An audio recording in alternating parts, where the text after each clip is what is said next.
walking around in my home and being afraid to be alone, locking all the doors, but nobody was there, not knowing why. And when I would see dark figures and shadow figures, that was scary. Jennifer Nizza Hofacker was a child when she was introduced to the occult. For Jenn, it was normal, and she was encouraged to become a medium herself. I had been a psychic medium for years. I did other forms of divination, and I actually had my own divination class, manifesting, chakra balancing, tarot card reading. I was teaching all of it, and I loved it. I loved that life. As a psychic, Jenn felt she was doing good things, helping people deal with grief or making important life decisions. But before long, she began to realize that she was tapping into a spiritual darkness that had severe consequences. The supernatural is intriguing. So we're looking for peace, we're looking for comfort, and we're looking for answers. We're looking for that compass in our life, but there's two supernatural sources of where you can go, and you can go to God or you can go to the devil. But the devil is very deceptive and manipulative. The long-term consequence is eternal separation from God.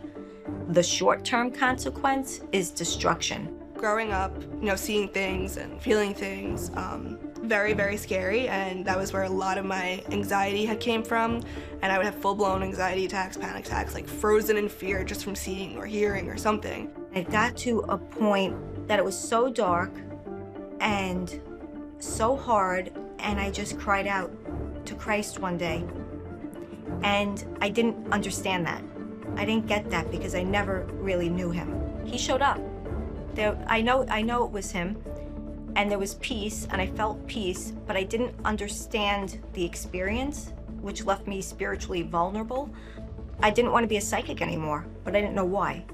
Later that year, Jenn reconnected with a friend from her divination class who had become a Christian. She invited Jenn and her family to church. She told us about Jesus, and she told us about this church, and she invited us. And my husband went, and he loved the church, and he was like, Jenn, I just want you to come. 4 weeks later, it took a whole month, and I just woke up that day, and I said, I don't know why, but I want to go to that church today. People are worshiping, their arms are up, the words are on the screen. It was so beautiful.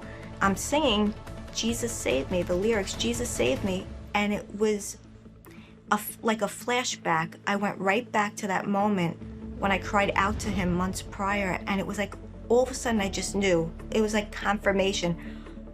That's him.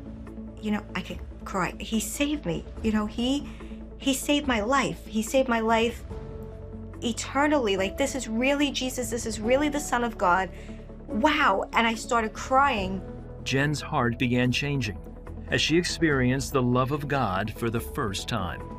When I went home from that church, the first thing I did was Google search, what does the Bible say about psychic mediums? And there were like 100 verses. I was like, oh no.